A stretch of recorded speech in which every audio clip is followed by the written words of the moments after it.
Hello again, everybody. Welcome to another game in the Demolition League 2024 Demolition League. We're at game number 35 between the Toronto Blue Jays and the Kansas City Royals. Both teams enter this ball game 3-3. Starting pitchers for today's game for the Toronto Blue Jays, it's Kevin Gausman, and for the Kansas City Royals, it is Seth Lugo. But you can see the lineup. The score sheet has not been filled out yet because we need to do rest rolls based on the previous team's games. So we'll start with Toronto, and we'll roll the 1d6 and see what position comes up. That is a 4. So a 4 says we're checking shortstop, left field, and first base for Toronto. Shortstop, left field, and first base. So looking at their last game, the shortstop was Bo Bichette. He most certainly probably will have to rest. Yes, he almost certainly will. Vlad Guerrero's at first. He will certainly not have to rest, so we don't need to worry about Guerrero. And the last one is the left fielder, and that was Schneider. He most likely will need to rest. Let's look at Davis Schneider. I don't know, maybe not. 397, so he's got a total plate appearances of 444. So doing Davis Schneider, 444, a 1-15, he has to rest. 16 or higher, he can stay in the game. So he will rest. Davis Schneider will rest. Bo Bichette, who only has 331, he definitely will rest automatically. So for Toronto's rest, it is Bichette and Schneider. Those two will have to rest. They can come back in the 7th inning, but they cannot start the game. So that takes care of Toronto. Now we move on to Kansas City. Oh, wrong die. Let's roll the D6. We get a 1, so that is center field, third base, and DH. Center field, third base, and DH. So those particulars. Kyle Isbell, Garcia, and Velasquez. So let's look at Garcia. 575 and 42. That puts him over 600, so Garcia does not have to rest. We're looking at the next one in line, which is Kyle Isbell. 384 and a 27. That's a total of 411.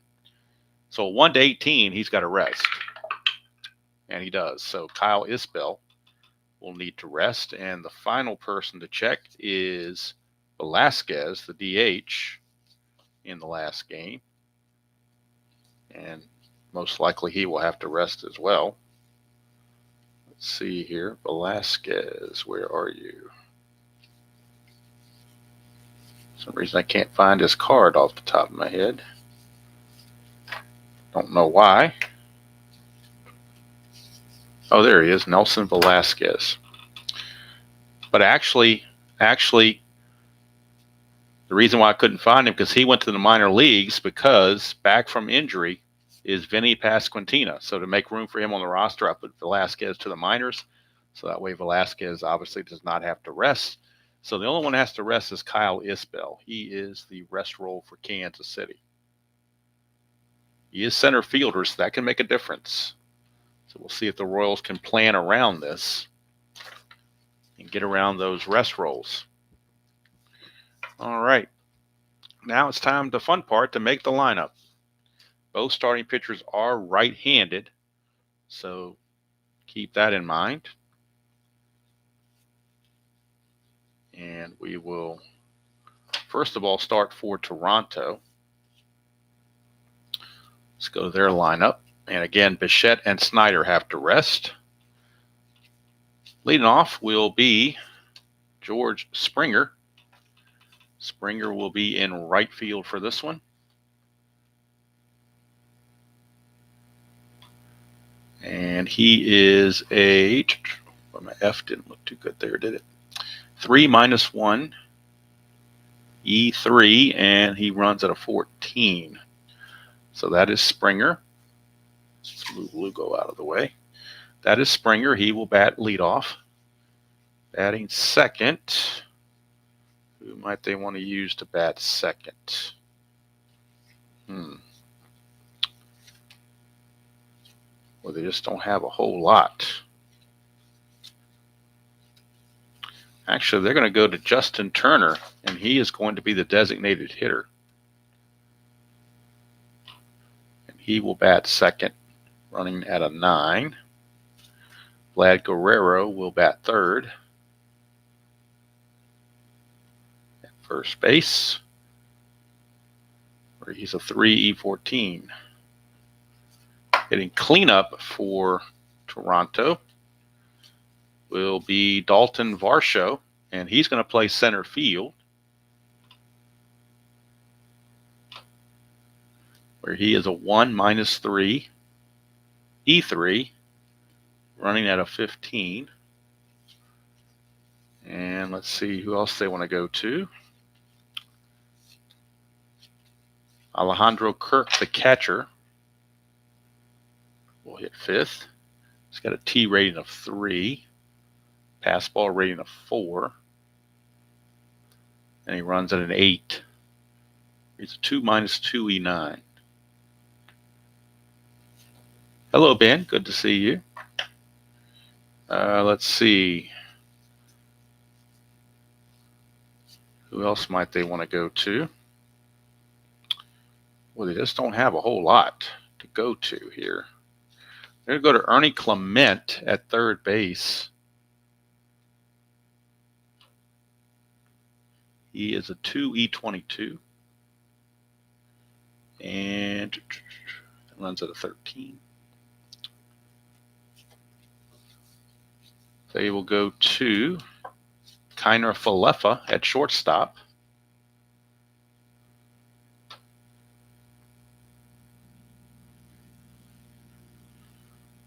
Kiner Falefa is the shortstop. He's a 3 E14. And he's a 14. So that leaves left field and second base. So let's see, they want to play in left. Well, second base, they're going to go with Kevin Biggio. And he is going to be a 3 E14 and a 14. And then let's see. They may move Varsho to left and put Kiermaier in center. I think that's what they're going to do. Let me double check it here. Yeah, Varsho is actually going to be in left field for this one. Keeps the same defensive ratings. Kiermaier is only rated for center field, so he will be in center field, where he is a 1-3 E8, running at a 15. So that is your Toronto lineup right there. And on the bench, they have the 2 rested players, Bichette and Davids and Snyder. They also have Vogelbach and Jansen, the backup catcher. Those are the 4 guys on the bench for the Blue Jays. And then, of course, all their bullpen. Now we need to work on Kansas City. For Kansas City, they'll be facing a right-hander as well. Only person had to rest is Isbell, so they will go ahead and keep Michael Garcia since he had more plate appearances than needed where it doesn't require rest, so he will continue at third base, a 1 E16 and a 16. Batting second will be Bobby Witt Jr., and he is a shortstop. He's a 1 E16 as well, and he runs at a 17. Batting third will be Salvador Perez, the catcher. And he is a T rating of 13, pass ball 0. He's a 3-2 E1, running at an 8. And back from injury, Vinny Pasquantino is back at first base after missing a couple of games.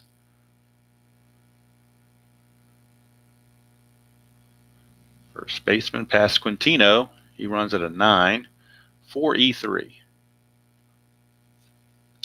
All right, then we're going to have, what are they going to use the rest of the way here? Looks like they will go to Michael Mass. No, I'm sorry. They're going to go to Hunter Renfroe in right field. And Massey will bat after Renfroe. 4 minus 3, E3. And 11. Now Michael Massey, second base.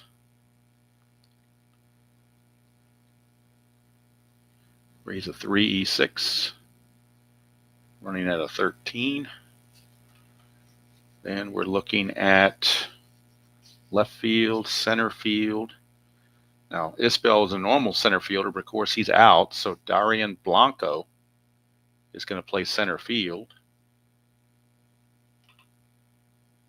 And he's going to be a 3 minus 1, E13, running at a 17. So that leaves left field and DH. Left field and DH. So who's going to do what here? Left field. Left field is MJ Melendez. He's a 4 minus 1, E3. And he's a 13. And that leaves second base as the last particular person to check on. And it's going to be, going to give a start to Nick Lofton. Nick Lofton at second base is a 3, E15, and a 12. So they give Adam Frazier the day off. So on their bench, they have Kyle Isbell, Adam Frazier, Freddie Fermin, Yuli Gurriel, and Garrett Hampson. Those are the guys on their bench. All right.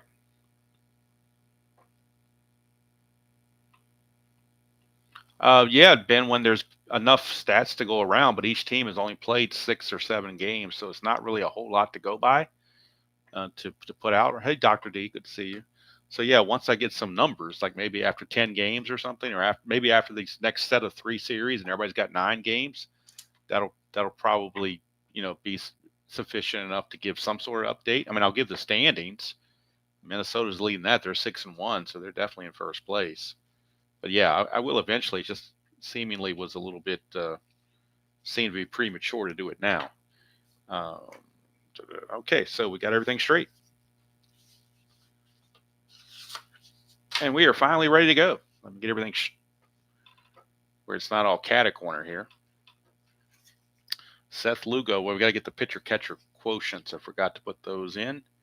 Lugo, he's a -1 hold. Perez is a -2, so that's a -3. The zeros for his injury rating or injury chance. He cannot be injured. Gausman's a +2. Kirk's a -2, so he is a 0 on his pitcher-catcher hold. All right, so Seth Lugo was 16-9 with an ERA of 3 in real world. On the replay, he won his only start. This is start number 2, but he is 1-0 on the replay. And again, the injured players are eligible as of the 7th inning, as per norm. I understand that, Ben. I perfectly do. But I'm also trying not to step on RJL's toes either. So I kind of try to wait till he's almost finished. I don't want to, Now, once he finishes his season and his season is done, I will probably bump this up to 8 o'clock. In fact, there's no probably to it. I will bump it up to 8 o'clock once he's done with his season. I just don't want to, feel like I'm trying to trample on him. So that's why I pushed it back. Okay, so Kansas City. Let's get the full numbers on the one start for Lugo. He's 1-0. He pitched 6 innings, gave up 3 hits, no runs, 1 walk, 7 strikeouts. So 1-0 with an ERA of 0, obviously. And leading things off for the Blue Jays will be George Springer. And again, both teams come to the game 3-3. But they're all looking up at Minnesota, who right now is at 6-1. So the winner of this is still going to be 2 games back. The loser will drop 3 games back. So George Springer will lead it off. Springer on the replay is hitting .208, 5 out of 24, a homer and 2 driven in. Hey, Ernest, good to see you.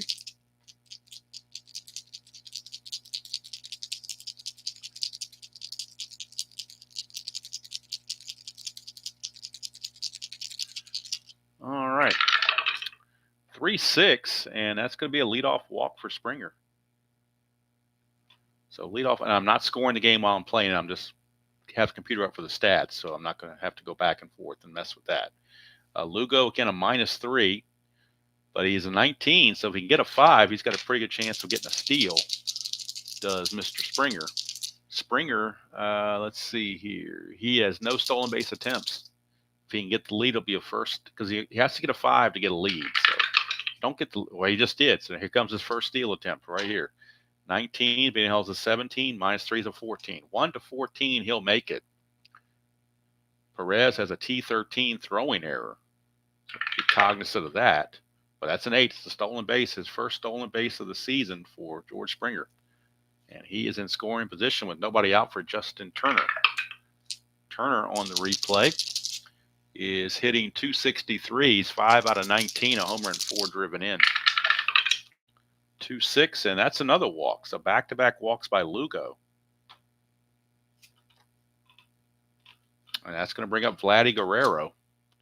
Guerrero on the replay is struggling quite mightily. He's hitting .150, 3 out of 20. No homers and a run batted in. It's a 5-3. It's a ground ball pitcher X. He's a 1E0, best you can have. So I think that's an automatic double play. I don't think there's any way not to be a double play, but I'll double check it. 1E0, I mean, you can't get any better than that. That's top notch on everything. So 1 for a pitcher. Nope, if you roll these numbers, the G1 doesn't come along until a 10. So we do have to roll the D20. There's no error chance, so we don't need the D6s, but we do need the D20. A 10 or higher, it's a double play. It's a 5, so it's actually first base is going to be his only opportunity. So I'm not seeing any circles, Ernest. Are you guys seeing circles? So the only play for Lugo is to throw it to first base. That will move the runners up to second and third with 1 out for Varsho. Varsho on the replay is hitting. Where are you, Varsho? Oh, he's one of the tops on the team. He's hitting .318, 7 out of 22. No homers, 4 driven in. All right. Infield for the Royals is going to play back. It's early. 3-9, and doesn't matter where they're playing because that's going to be a double. 1 to 12 is a double. That's an 11, so it's a 2-run double for Varsho. And the Blue Jays jump out 2-0 on Seth Lugo. For Varsho, RBIs 5 and 6 on the season. Here's Alejandro Kirk. Kirk on the replay is hitting. Where is he at? There, hitting 111. He's 1 out of 9. No homers and 1 driven in. 4-8, and that's a ground ball to third. That will freeze Varsho at second base. 2 down for Ernie Clement, third baseman. Clement is hitting .211. He's 4 out of 19. 1 homer and 3 driven in. Clutch situation now for Clement. That's a 6-7, and that's a 1 for a single. Anything else, he grounds to first, and that's going to be grounded to Pasquintina to end the inning. But the Blue Jays put a 2-spot on in the first and take a 2-0 lead against Seth Lugo and the Royals. And they've given Kevin Gausman that lead. He was 14-11, 383 real world on the 2024 season. On the replay, Kevin Gausman has made 1 start and no decision, went 6 innings, gave up 6 hits and 3 runs for an ERA of 4.50, 1 walk and 4 strikeouts. But he did get a no decision in that game. Leading off for the Royals will be Miguel Garcia. And Garcia on the replay hitting 308, 8 for 26, a homer and 4 driven in. Is it intermittent? Is there something going on where it's not? On my side, it's looking okay, so I don't know. I don't see any, but you never know with my Comcast or Xfinity or whatever you want to call it. You're liable to get anything, but knock on wood, it looks okay right now, but who knows? Who the heck knows? All right, so here is Garcia. 6'11", Gausman's injury chances is a 6'12". So 6'11" is a ground ball to short, 1 away. Yeah, knock on wood, I'm not having any issues right now, Ernest. Doesn't mean it won't come up, a minute from now, but at this very second, well, now I'm getting some circles. Now I'm getting circles. Now it fixed. I mean, I got a circle for about 2 seconds, and then it cleared up. Hey, Philip, good to see you. Bobby Witt batting. He's hitting 391, 9 out of 23. Let's see here. No homers and 1 run batted in. 6-9 for Gausman, and that's a 1-5 triple. That's a 10. It'll be a double for Bobby Witt. His hot hitting continues as he gets a double. And that'll bring up Salvador Perez, the catcher. Perez is hitting 227, 5 out of 22, a homer and 5 driven in. Nothing on the havoc. Gausman to Perez, 410. That's a ballpark single check. Singles are 1-19, so even though it's an 18, it still fits that 1-19.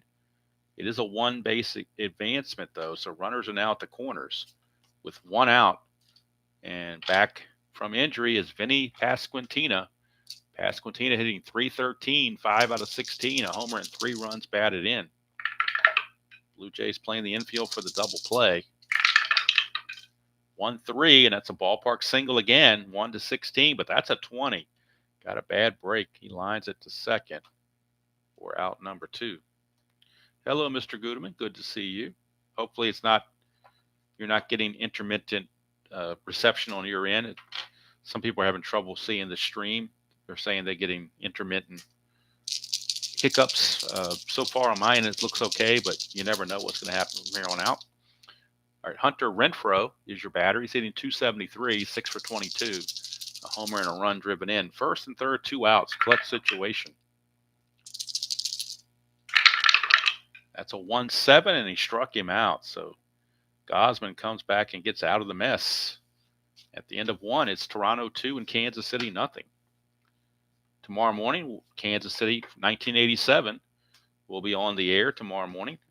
They'll be in Texas to face Charlie Huff and the Rangers. It'll be Bud Black for Kansas City and Charlie Huff for the Rangers. That'll be tomorrow morning between 8:30 and 9. I like to get it close to 8:30, but sometimes I have a little slower in the morning, so sometimes I push it back to 9 just to make sure that I've got everything the way I want it. All right, here is Isaiah Kiner-Falefa with the Blue Jays. We'll get his numbers on the replay. Kiner-Falefa hitting 118. He's 2 out of 17. Both those hits have been doubles. No homers and a run driven in. 2-6, and he might get another double here with a 1, but that's a 2 through 20. So he'll settle with the base hit. And when you're hitting 118, you'll take any hit you can get, I guess. So he's aboard. And here comes Kevin Biggio. Biggio hitting 167, 2 out of 12. No homers or runs batted in. And in my worst Chris Berman imitation, I always called him Kevin Radio Killed the Biggio Star, but I'm sure that's a very, very bad pun. 410, and that is a ground ball shortstop X.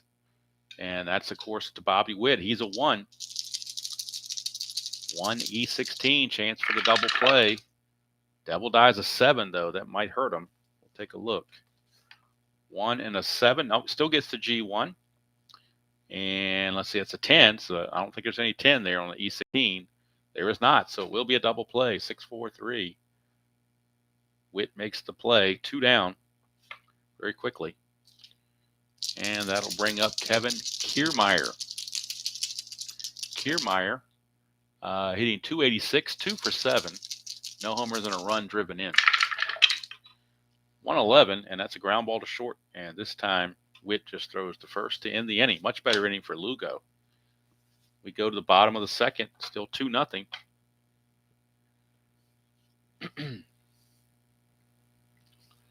All right, here's Michael Massey for Kansas City. He will lead off the bottom of the second. Get the numbers on Massey. Let's see here. Massey, he is hitting .556, but he's 5 out of 9. But 2 of those 5 hits have been home runs, and he's got 8 runs batted in. So he's made the most of those 9 at bats, that's for sure. 312, and that's a low max to second base. So he didn't make anything out of that at bat. That was just a plain old low max. 1 away, and that sends up Blanco. 4-6 struck him out. Blanco was hitting .250, 2 for 8. Now he's hitting .222, 2 out of 9. No homers or runs batted in. Second strikeout for Gausman. Brings up the left fielder, Melendez. Wait a minute, something's not right with my score sheet. I don't have a DH here somewhere. I got Massey and Lofton playing second base twice. Why do I have that? Supposed to have had a DH. Fix that. We're going to have Lofton DHing. Not sure why I put him down as second base. He's a DH in this game. Just notice that. He's the DH, not the second baseman. We already got a second baseman in Massey. Fortunately, anything went to second, I would have checked Massey. So got that out of the way. Glad to see you here, Jeffrey. I know it's a little late for you, but I'm glad you could stay up and partake. All right, MJ Melendez hitting .217, 5 out of 23, but he has 3 home runs and 6 runs batted in, so he's near the lead in home runs. It's a 6-7 left-handed. Ground ball second base X. We're looking at Biggio. He's a 3 E14. 3 and a 19, he'll get to that. E14 and a 9 for second base. Nope, 15, 16, and 18 are the errors, so good play. And that'll end the inning. So we go to the third. It's still 2-0 Toronto. The 2-run double from Varsho has held up to this point. Lugo has a fatigue of 6, as does Gausman, which for 2024 is pretty good. That means they're a stud. They can go 6 innings. So here's George Springer, top of the order. That's a 4-8, and Lugo will get him to ground to third. 1 away. 1 down, and that will take us to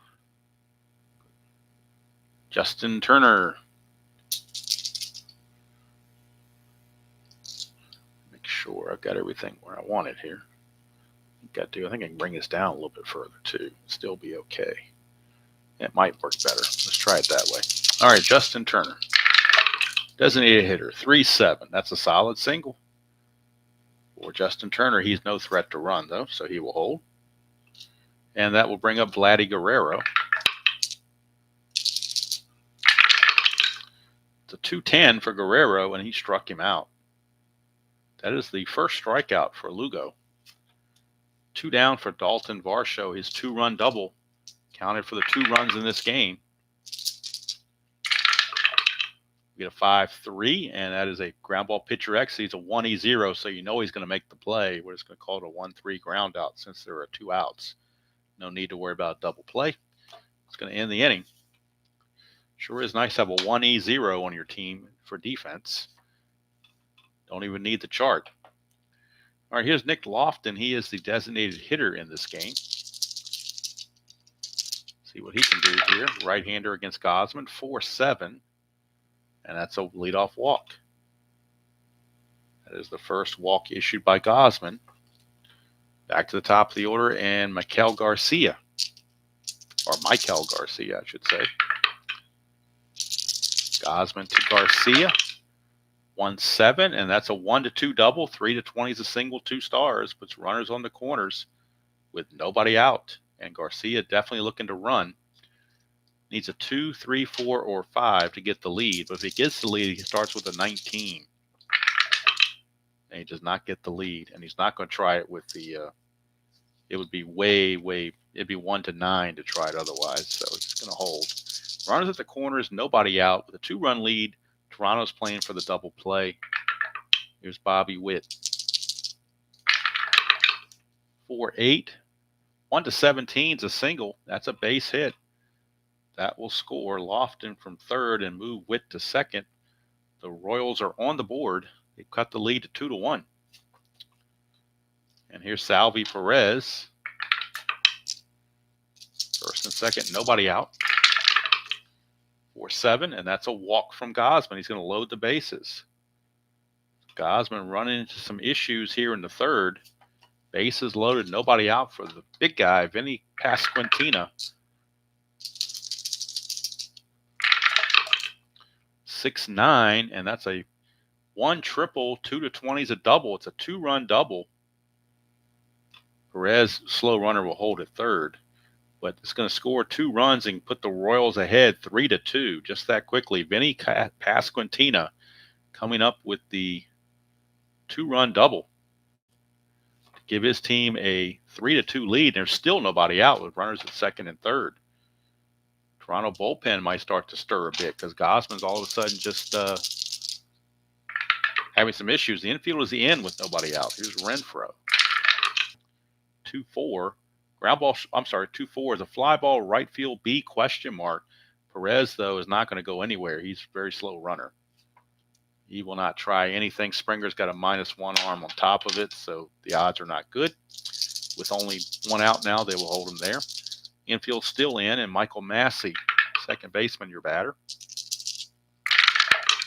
That's a 2-6 for Massey, and he's going to come through 1-12 as a double, and that's exactly what we have, a 2-run double. The second 2-run double of the inning belongs to Michael Massey, and now the Toronto bullpen is up in earnest. Let's see who they've got that is the most rested, because all of a sudden Gausman just lost it here in the third inning.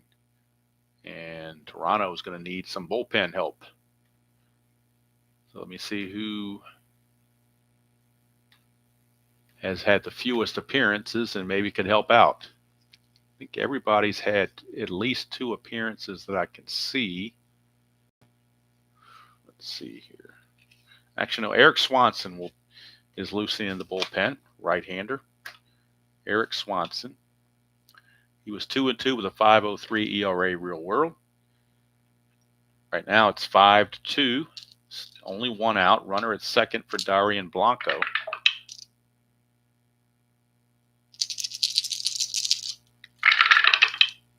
Four, 6, and that's a strikeout for Gausman. Nice comeback there for out number 2. Brings up the 9th man to bat in the inning, MJ Melendez.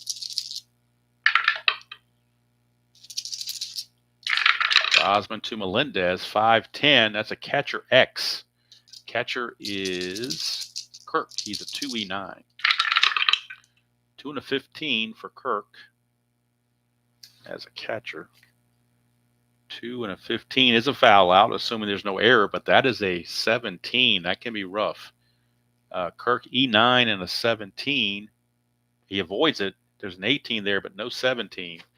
So it will be a foul out to Kirk to end the inning.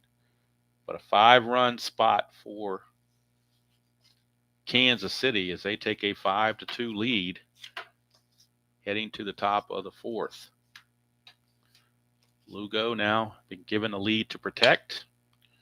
Will face Kirk, Clement, and Kiner Falefa.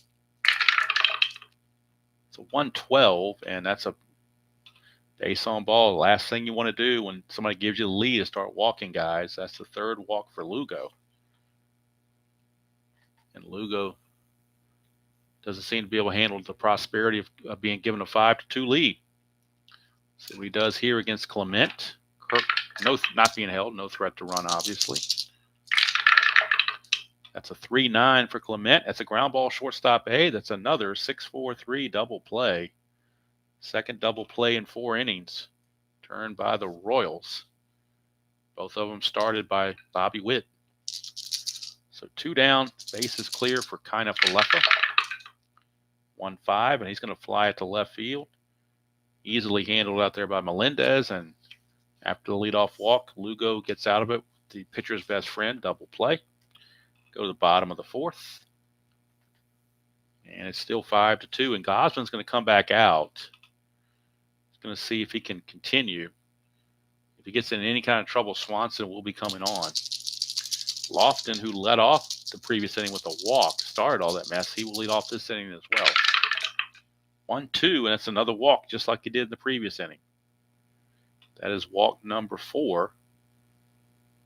Or is that walk number 2? Let's see. No, walk number 3, rather, for Gausman. Brings up Garcia. If he doesn't get Garcia, he's out of there. They're not going to let him pitch to Witt. 5-8, and he strikes out Garcia for out number 1. Strikeout number 4.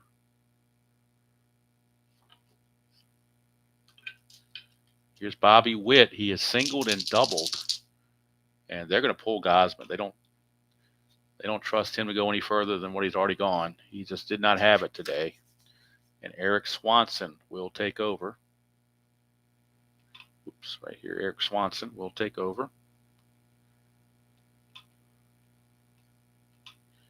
And he's a -1 hold, which makes him a -3.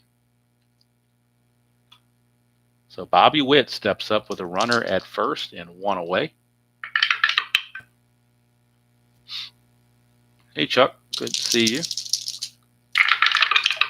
That's a 4-12, and that's a ground ball second base X. Second base is Biggio. He's a 3E14. 3E14 for Biggio. 3-17 should be good to go. Might be a double play. 3-17 is a G1, and that is a 13, and he is an E14. E14, there is no 13, so that will be a 4-6-3 double play. And turnabout is fair play. After Kansas City turned a couple of DPs on Toronto, they returned the favor with a 4-6-3 double play. And now we can close the book on Gausman since the runner that he allowed for a walk did not score. We can close it on Gausman. He went 3 1/3. 3 1/3 innings for Gausman. Gave up 5 runs. They were all earned. He walked 3, struck out 4. They gave up 1, 2, 3, 4, 5, 6 hits. So not the best outing in the world for Gausman. They're going to count on Swanson to maybe go another inning after this. His fatigue is only a 1, so can't use him but so long. And here is Seth Lugo. Continues to have a 5-2 lead to work with. Facing Kevin Biggio. 3-6 for Biggio, and he struck him out. Strikeout number 2 for Lugo. I don't know if Lugo was a big strikeout pitcher. 181 strikeouts, 207 innings. That's not bad. He's just not getting that many tonight. Here's Kiermaier. 5-9 for the lefty, and that is another strikeout. So all of a sudden I mentioned strikeouts, and he starts piling them up. 3 strikeouts now, and here's Springer. 5-7. 1 for a triple, anything else is a single. So it's 2-out single for Springer. He stole a base to start the game, but you're down by 3.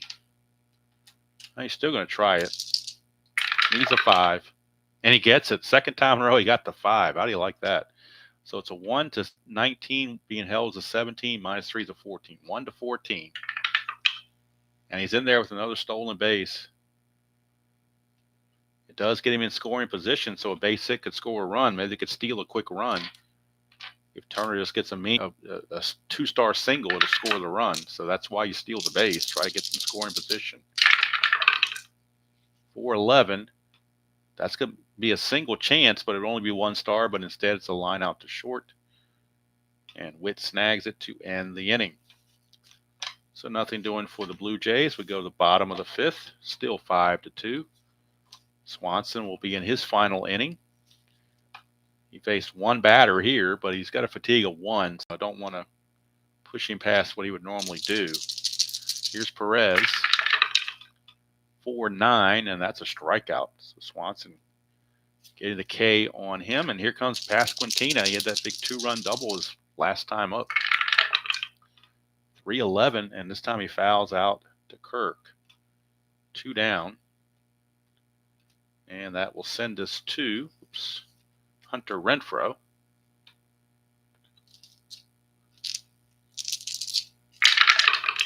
To 110 for Renfro. He grounds it right back to Swanson to end the inning. So Swanson goes an inning and 2/3 and gives up nothing with the strikeout. And Toronto will go to a new pitcher in the bottom of the 6th. Right now, top of the 6th, this is Lugo's fatigue inning. Be facing Guerrero, Varsho, and Kirk. Heart of the order, 3, 4, and 5 hitters. 110, and that's a ballpark blast. It's 1-7, but that's an 18. So just a deep fly to left. Guerrero just got under it, 1 away. Brings up Dalton Varsho. 6-10, and Lugo cannot be injured, so don't worry about the injury chance. Fly ball center field X for Kansas City. Blanco's a 3E13. 3-16, he'll get to it. He's an E13, though. And that is an 11. So center fielder E13, there is no 11. There's a 4, 6, 15, 16, 17, and 18, but no 11. So it's a good play for the center fielder, Blanco. 2 down for Alejandro Kirk. 3-6 for Kirk, and that's a 1-17 single, so a 2-out single for Kirk. His first hit of the game. He's no threat to go anywhere. Ernie Clement. 3-11 for Clement, and he lines it to third. Snagged by Garcia, and the inning is over. So Lugo's going to go 1 more inning. They're going to let him go 7, as he has not yet reached fatigue. Toronto will need a new pitcher. They've got a couple of lefties in the works, so they will go to a lefty of their own out of the bullpen, and it will be Genesis Cabrera. He has had a rough replay, trying to get him to right the ship. He's a +9 hold. That never helps either. But you got to pitch him sometime or another, right? So here is Cabrera to Massey. Let me see just how bad Cabrera is doing on the replay. Look at his stats to this point. Cabrera, he's 0-1 with an ERA of 9. He's pitched 2 innings. He's had 2 appearances, only made it 1 inning. Gave up 2 hits and a run, and that run was a home run. No walks. He has struck out 5, but he's 0-1 with an ERA of 9, which is why I said he was not pitching all that well. But he's had lefty on lefty against Michael Massey. And that's a 3-7, and that's a ground ball to first. Handled by Guerrero, 1 away. Got to bring up Dayron Blanco. 1-8 against the lefty, and that is a 1-19 single, so it's a base hit for Blanco. And he's going to be looking to run, especially that +5 is going to really, it's almost a guaranteed steal, basically. He can get the lead automatically 2 through 12. The only reason we're going to roll is to see if we get a pickoff chance. But basically, he gets the lead automatically. 19 being held as a 17, but the +5 makes it basically a 20. The only way to get him out is a 20. And he's in there. Stolen base for Blanco. So he's at second base for MJ Melendez. Lefty on lefty matchup. 6-4. And it's a ground ball third base X. We are looking at Clement. He's a 2E22. 2-2. Devil Die shows up at the worst time. 2-2 is a single 1 star. So that will move Blanco to third. Check for an error. That's an E10. I don't think there'll be any error on that. E22. There is no 10. So it's going to be a single 1 star for Melendez. Puts runners on the corners for Nick Lofton. Infield is going to have to play in. They don't have any choice here, I don't believe. Down by 3. You really can't afford another run to come in. It's a 1-6, and it's a fly ball left field B question mark. Possible sacrifice fly because Blanco can run very well. Left fielder Varsho does have a -3 arm, though. So we're looking at 1-17, +2 is 19, -3 is a 16. So 1-16, it's a sacrifice fly. And it is. Sacrifice fly for Lofton. That will bring home the speedy Blanco. And the Royals lead at 6-2. 2 outs now, and Garcia the batter. This will be Cabrera's only inning. 1-7 if he can get out of the inning. 1-15 is a double. It's only 2 stars, though, so they will hold him at third base, and that's going to be it. They're not going to let Cabrera face Bobby Witt. No way. So Cabrera is out of there, and they will turn to, who else do they have that can? Most of the pitchers in the bullpen have made 2 appearances. Some have made 3. We don't want anybody with 3. I'll go with Nate Pearson. He's only made 2 appearances, and he does have a save, 0-0 with an ERA of 0. 1 1/3 innings, giving up nothing, struck out 2. So Nate Pearson is on to try to rescue Cabrera from any further damage.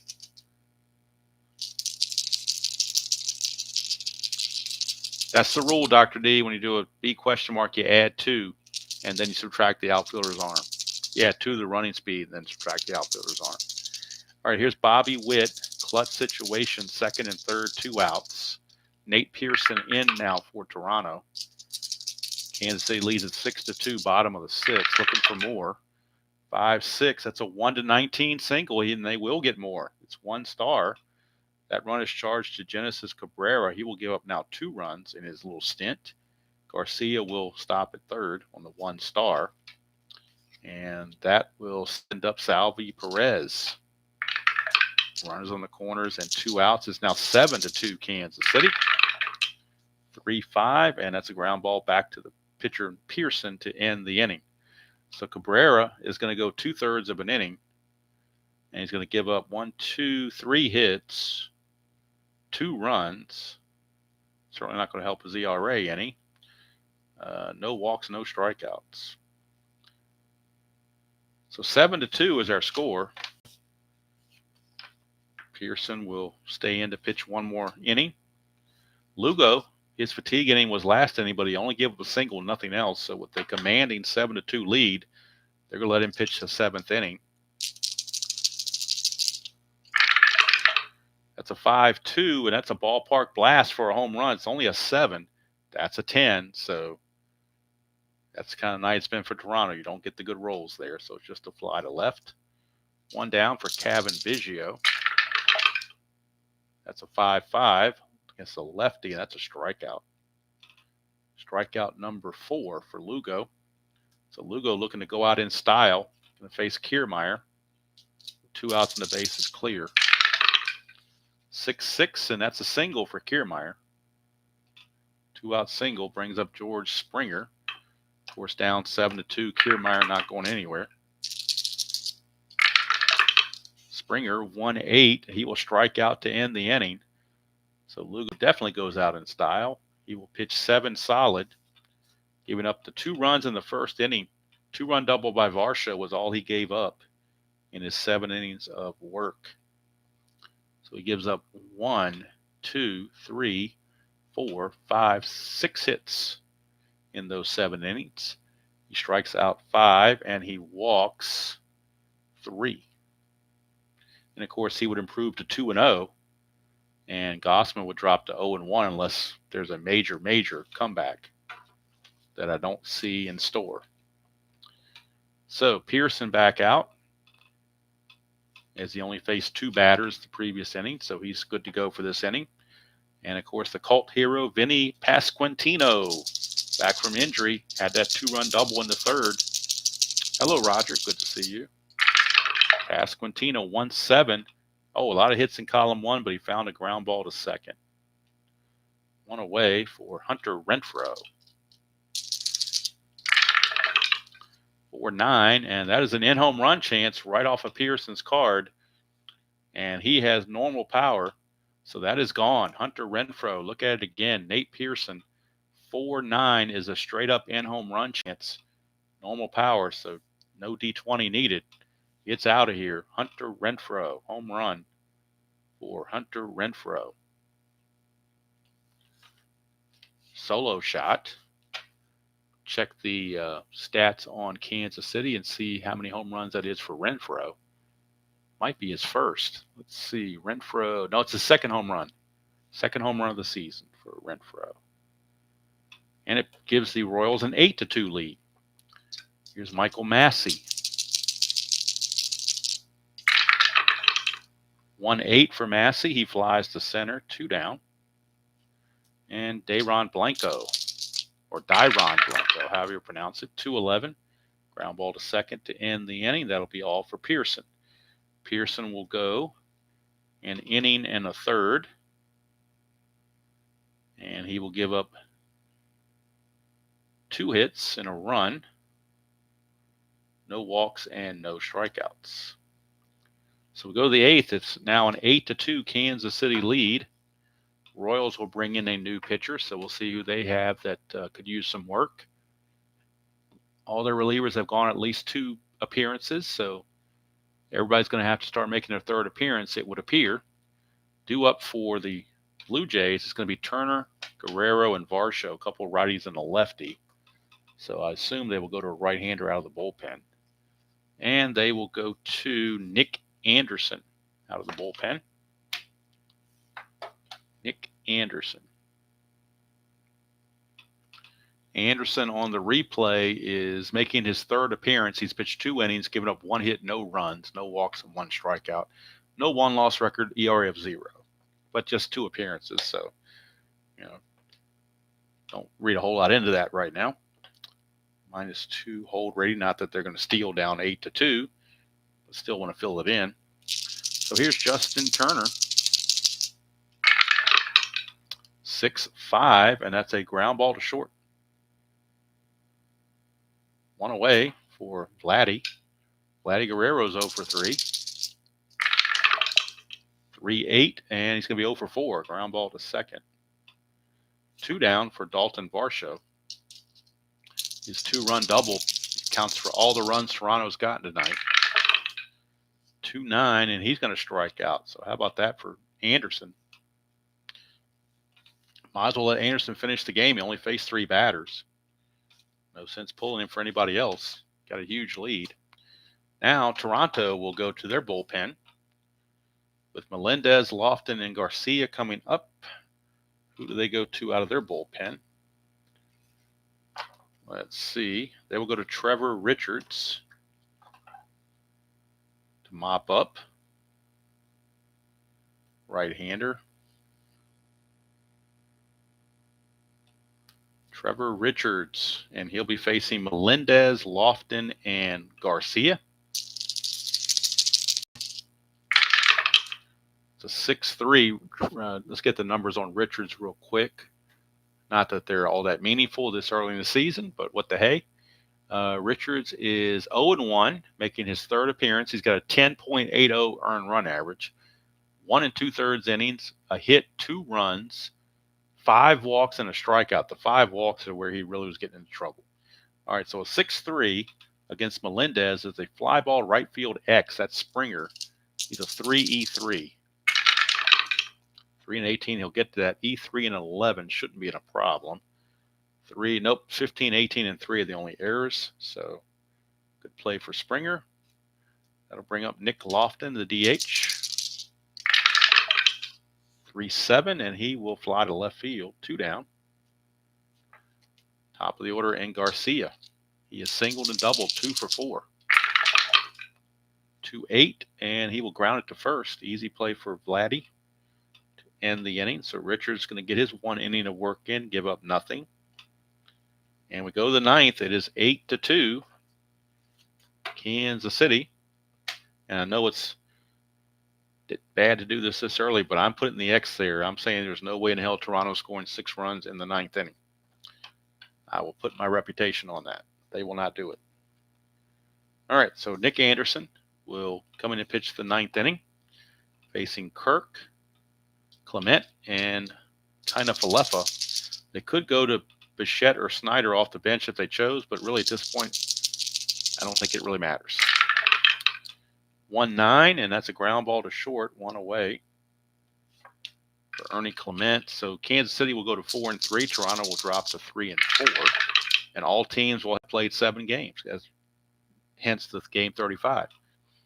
111, and that's a ballpark blast for Clement. That's an 18, though. He needed a 7. Just a deep fly to left, and when it's not your night, the D20s come up like that. Here's kind of Falefa, last chance, 3-5, and he's going to ground it to short, and there is your ball game. So Nick Anderson goes 2 solid, giving up nothing with a strikeout. The win goes to Lugo. He's 2-0. The loss goes to Gausman. He's 0-1.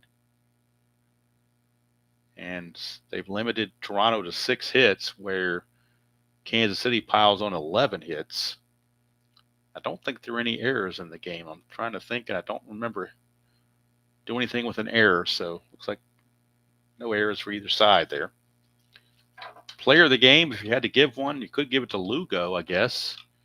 Let's see, Pasquantino only had 1 for 4. Garcia was 2 for 5. Witt was 3 for 4. So if I give it to anybody, I'd probably give it to Bobby Witt. He was 3 for 4 with a run scored. So might give it to Bobby Witt, since you go 3 for 4, you're doing pretty well. So Kansas City now 4-3. Toronto 3-4. Look at our standings after 7 games for each team. Minnesota sits atop at 6-1. The Dodgers are at 5-2, along with San Diego at 5-2. They are 1 game back. Oakland's at 4-3, tied with Kansas City now at 4-3. Toronto drops to 3-4. They pull into a tie with the New York Yankees at 3-4.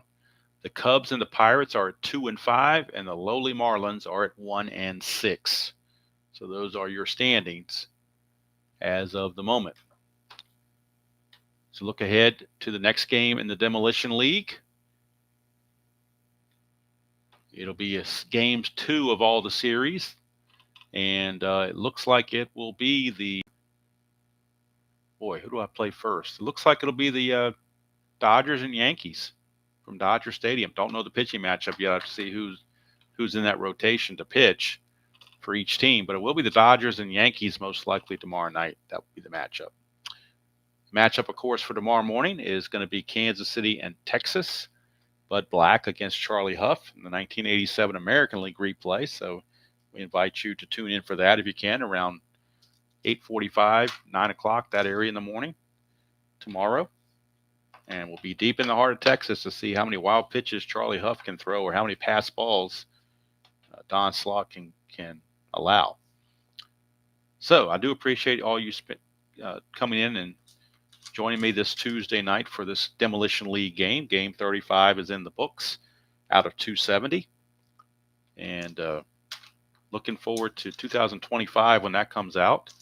I really need to start watching more of the modern games so I can learn these players. I'm learning a lot already from playing this, but I've noticed some of these players have already moved on to different teams. So, you get used to them on this team. Well, when you look at them in 2025, they'll be somewhere else. That's just the nature of the beast, I guess.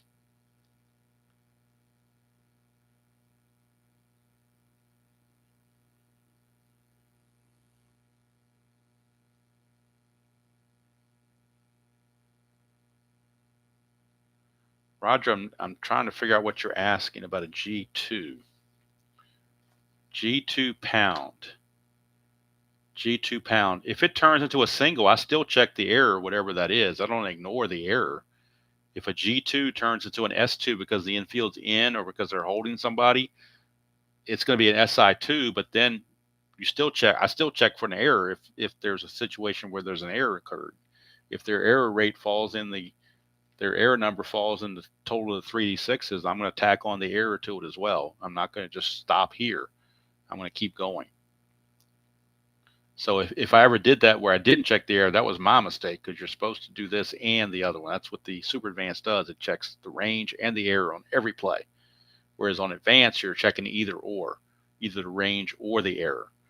This you're checking both, regardless of what the result is. So if I did it that time one time on one of my older videos, then that means I made a mistake, because even if this turns into an SI2, you still check for an error per the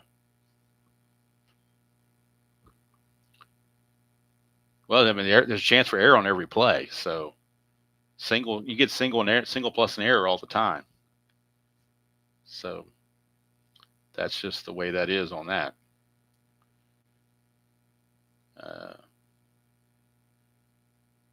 But there's nothing in the rule book says that you don't check for an error. It just says it's single 2 stars. That's a good question. I'll have to look. I don't know if I've ever had that situation where I've had this pound come into play as an SI2 and had a possible error at the same time. I have not really looked into that, Roger. I will look into that a little further in the rule book and see if there's any. It may not have an explanation, but now that you think about it, if you get single 2 stars to me means the fielder never got to the ball. He never touched it. So there wouldn't be an error in that situation. I'm thinking logically. I'm not thinking strat. You got to think a lot. There's two ways to think. You think logically and you think stratomatic, and they are not, and they are definitely mutually exclusive. Let's see here. Where'd it go here? With the infield and converting.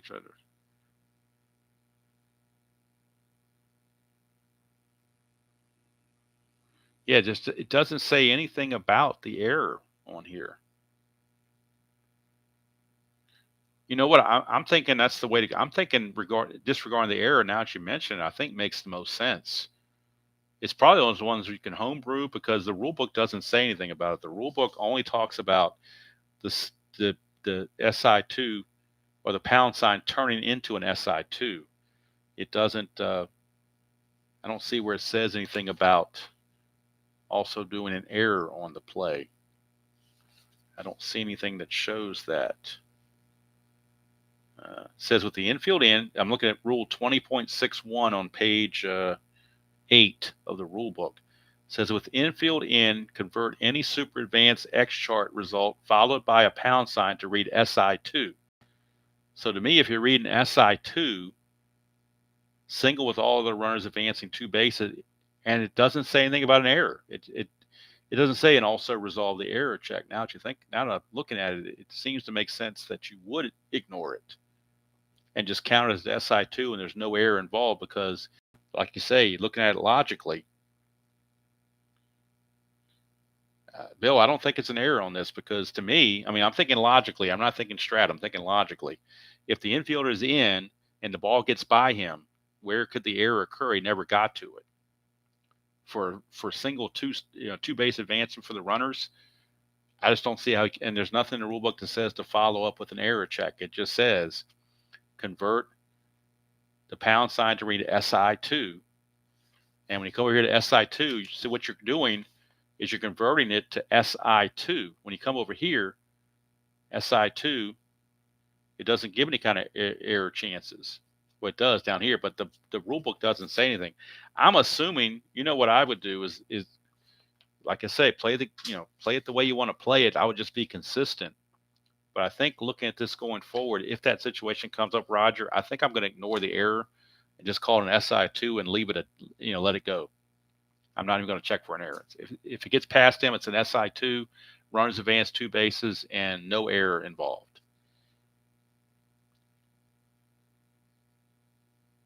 So thank you for bringing it up, Roger. I never thought about that, but that's definitely food for thought.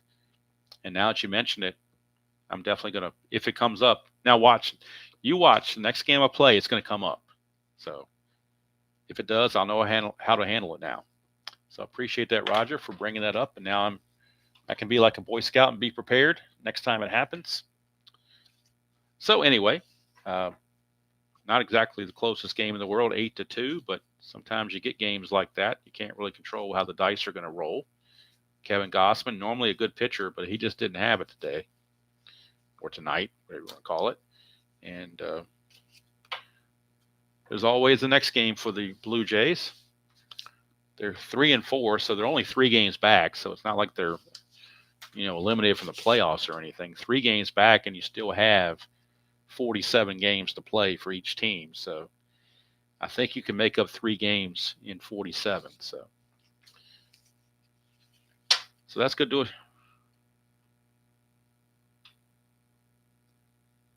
Yes, extra fly ball B question mark. Let me get the rule book out again. Let me find out where that is in the rule book here. Yep, here you go. Well, that's for the infield in. Let's bring over the regular fly ball B. Where are you? Must be back here. B question mark. Where are you? Must be way back here. Ah, here we go. B question mark. Okay. All right. B question mark. Calculate the lead trail runner's chances as running rating. That's something different here. Where'd it go?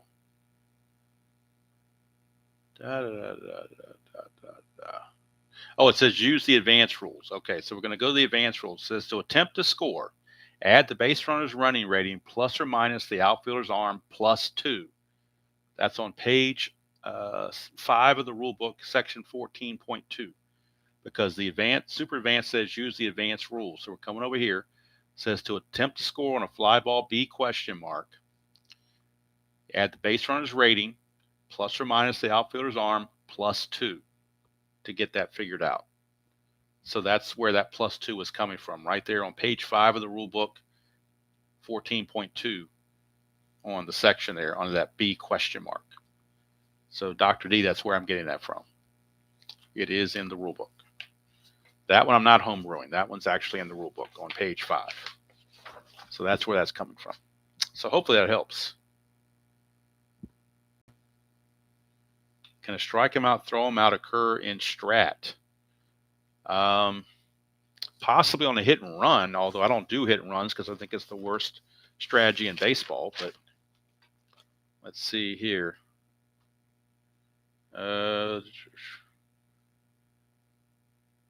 I don't see that on the chart, though. I'm looking on the super advanced hit and run chart.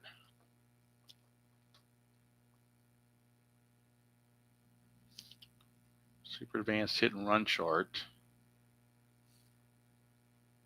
And I don't see a strike him out, throw him out. There's no strikeout entry here on the batter card. There is on the pitcher card.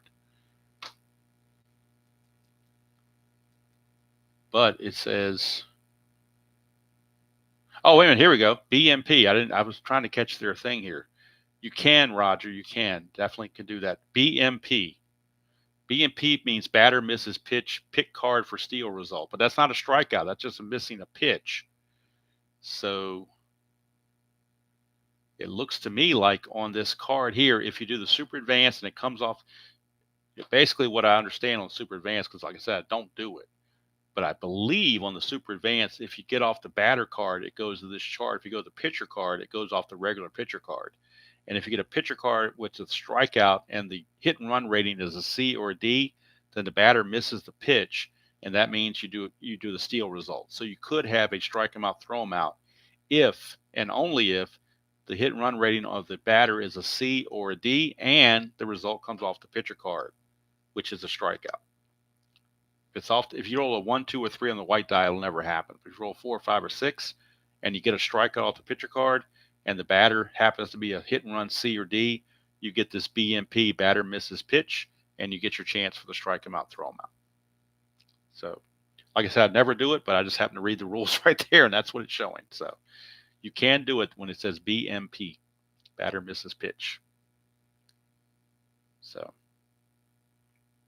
you can do it up here too with BMP, but there's no strikeout involved. It's just straight steal on this part.